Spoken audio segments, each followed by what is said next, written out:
who will see this and not love it? Come on now. This is so cute and beautiful. You can see what we have. So the next thing is just to go ahead and last.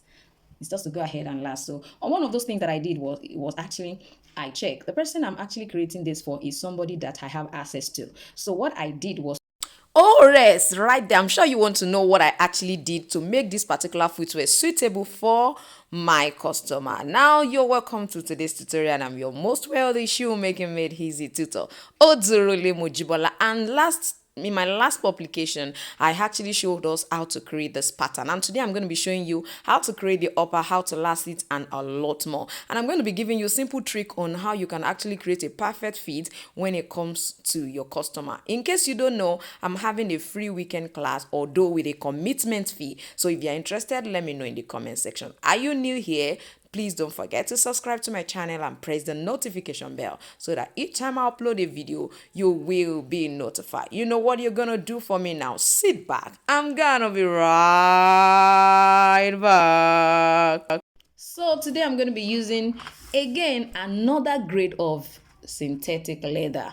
So as far as I am concerned, leather, I am going to be categorizing them just into two: synthetic and genuine. So genuine still falls into the categories of okay, heights and skins. You understand what you call real leather, what you call different kind of names, because the truth is that both synthetic leather and genuine leather has different kinds of when it calls animal, hey, say it's animal skin, you will find out that even synthetic leather, you find them in crocodile skin, synthetic. So let's just understand that we have genuine and we have synthetic. So this is another grade of synthetic leather I'm using. I buy this for 4,000 naira now here in Nigeria per yard.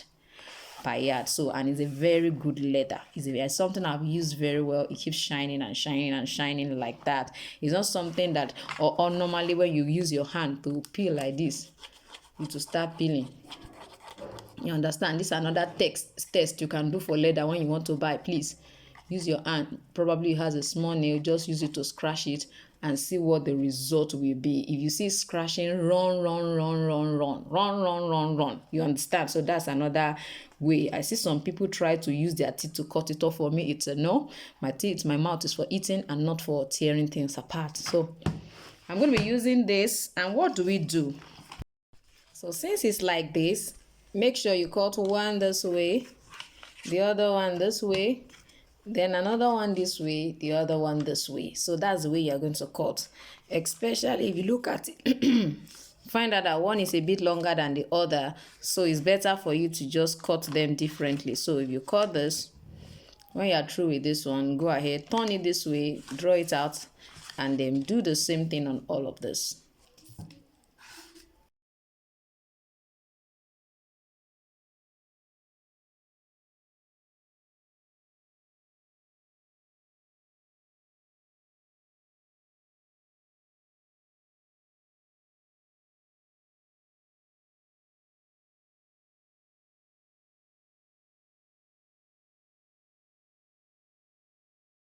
So for the lining process, I'm going to be positioning it this way, and I'm going to line it. So I'm lining them all together. That is what I am going to do. You can decide to line yours separately, probably to maximize your leather. But for me, I think I most prefer it this way. You can do it separately, please. It's not compulsory that it should be like this. You can, as in, line each strap separately. You can line each strap separately, then bring them together at this point. You can do that as well. So it's not limited. It's not a one-way thing.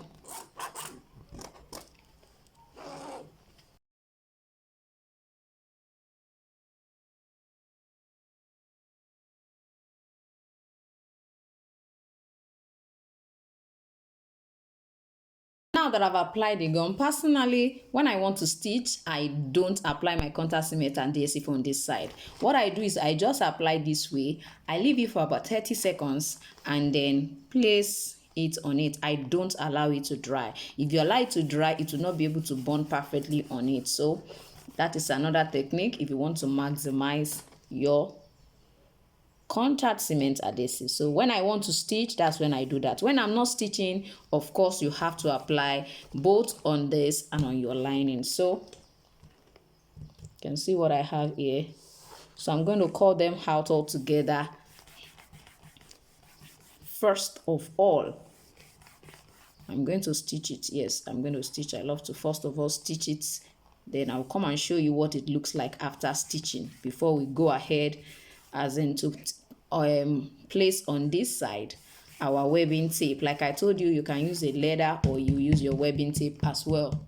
So now I've already stitched. As you can see, I'm sure you can see that white side of the edge. I don't want it to be that look like that. I'm going to be using my die.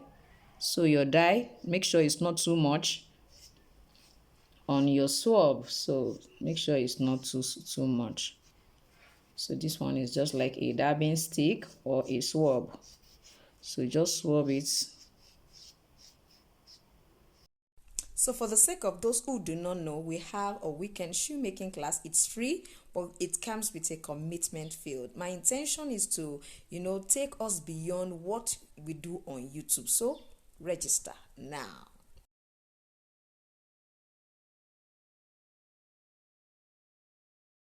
The next thing we are going to be doing is we are going to be using our webbing tape. If you are using the leather, it's also fine and okay. Just go ahead and place it all over just to cover up that joining. As you can see, ensure it perfectly aligns. So from this, I'm going to try to use my pencil to actually outline what I need, because there's something we need to do right here. You can use a leather marker as well so that you can see it, but let me see if you can see what I've just done right here. Yes, I believe you can see this line and this faint line here. I'm going to be applying my contact cement adhesive on those sides. Then not much, it will not be much. I just want to be able to hold the webbing tape down there.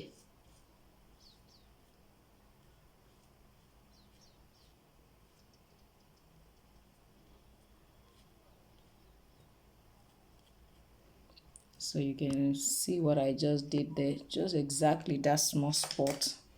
Allow like 30 seconds, like I said the other time, because you don't want it to smear all over it. So that's just the essence of that. Try to ensure that it has the same length so that you don't have any issues anywhere. So with this, I'm just going to place this. You can see what I have. So it's just to hold it down right here. That's the essence of this. So it won't be shifting here and there.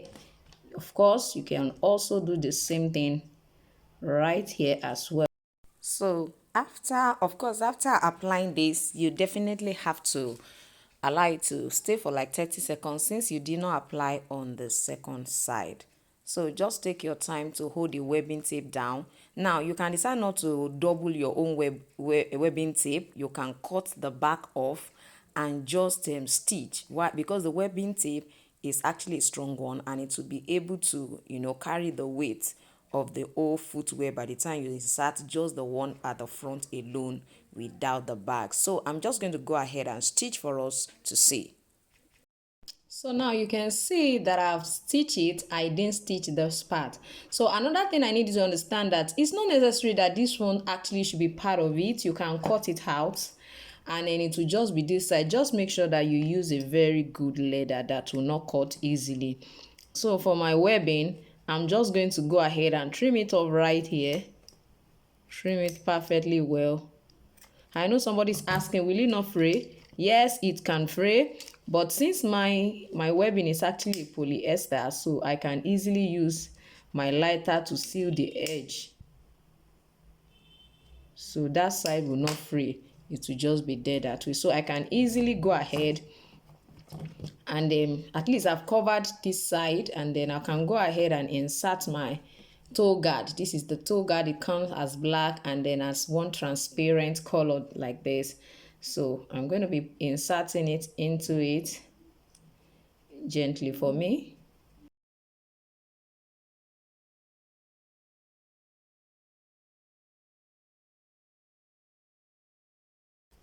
Can you see what we have with this?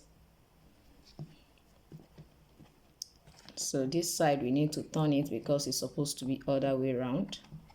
So just make sure that you adjust everything appropriately. So you can see what we have right here.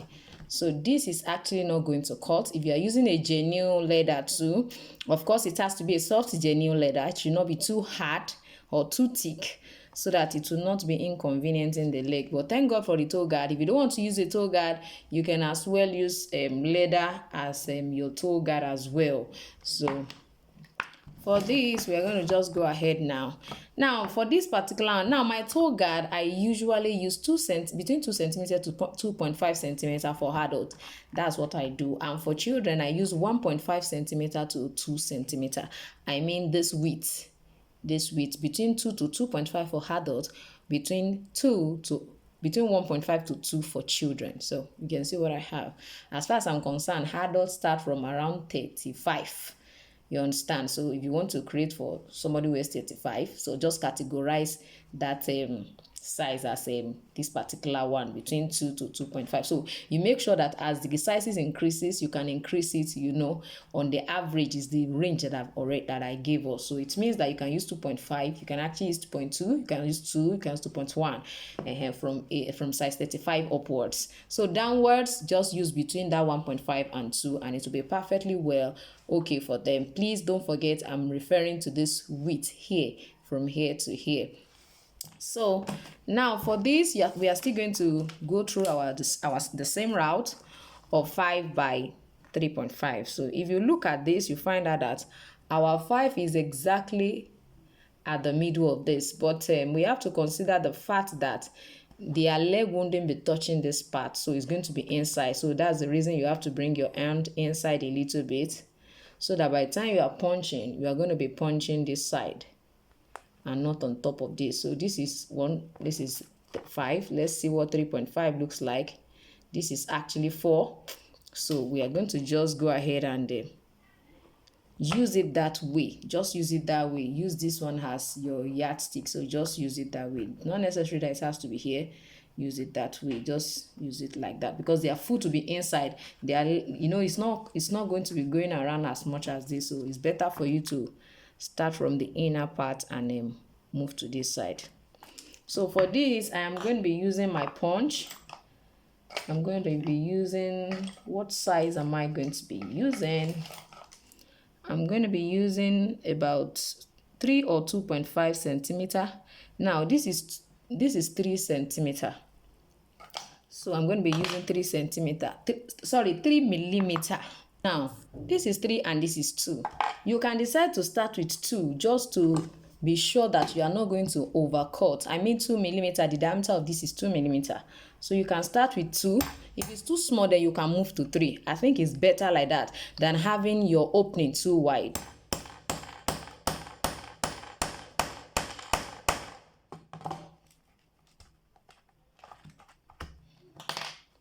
So you can see what I have right there. Now inserting it. If you're wondering, how will it enter this small thing? It will definitely not enter. So let's go ahead and make it wide.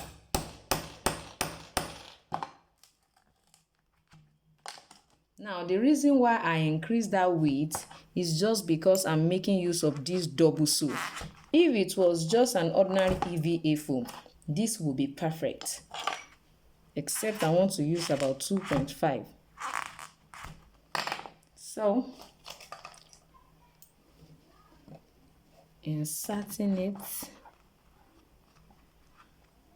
of course I have to do that gently. If I'm going to get a good result, I have to do it gently. So gently.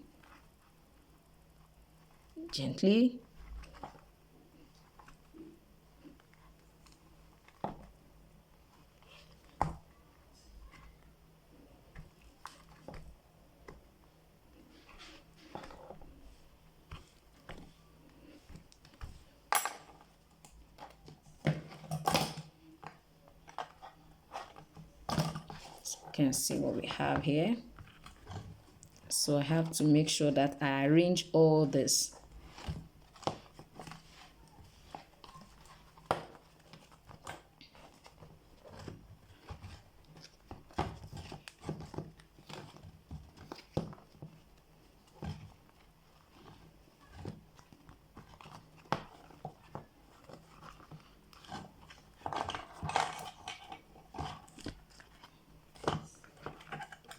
You can see what this is. So putting these inside,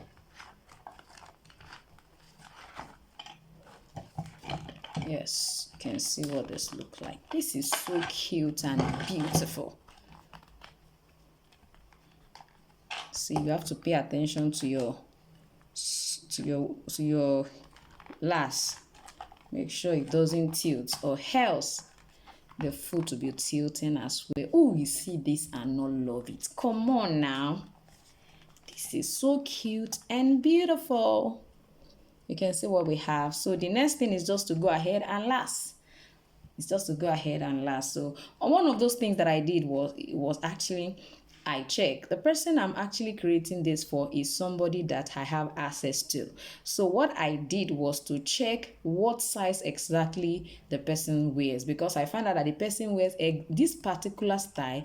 The person loves it so much, that's why he's creating another one. So the previous one he had, I decided to go with my shoe last to check which one perfectly fit it, and I find out that this perfectly fit it. Sometimes you have to learn to create a bespoke footwear for your customers, and then for this my particular customer is to fit and not the same. So that's another thing. So I need to do a thorough job as far as this footwear is concerned. So I need you to know that what we are doing is you're solving a problem. Somebody like this will come back and make another one, because I'll make sure that it's so beautiful that even others will be wondering, how come your shoe is so beautiful despite the status of its 2 feet? You understand? So please solve problems, and you see people coming back to you. So I believe you have seen this. So the next thing I'm going to be doing is just to go ahead and lace. All right, thank you for joining me today. If you have not joined the December weekend class, please go ahead and join, and make sure you don't miss out of that. So I'm going to see you next time. Bye.